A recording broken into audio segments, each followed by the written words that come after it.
Hi అండి. నెయ్యి చూడండి పూస పూసగా చాలా బాగా వచ్చింది.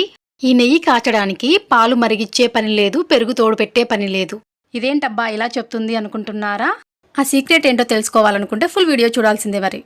ఇప్పట్లో చాలా మంది మార్నింగ్ కాఫీ తాగడానికి ముందు రోజే పాల ప్యాకెట్స్ తెచ్చి పెట్టుకుంటారండి. అలా ఫ్రీజర్‌లో స్టోర్ చేయకుండా పాల ప్యాకెట్ ఒక గిన్నెలో పాలు పోసి ఫ్రీజర్‌లో పెట్టుకున్నట్టయితే నెక్స్ట్ డే మార్నింగ్ చూస్తే మీగడన్నది చాలా బాగా పేరుంటుందండి. అన్నట్టు చెప్పడం మర్చిపోయా, పాలన్నవి ఫుల్ ఫ్యాట్ మిల్క్ అయ్యుండాలి.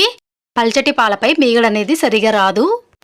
పచ్చి పాలపై మీగడ తీయడం వల్ల కాఫీ కానీ, పెరుగు కానీ రుచి ఉండదు అనుకుంటూ ఉంటారండి. అదేమీ లేదండి. మేము అదే కాఫీ, అదే పెరుగు తింటున్నాము. మాకైతే చాలా బాగుంది.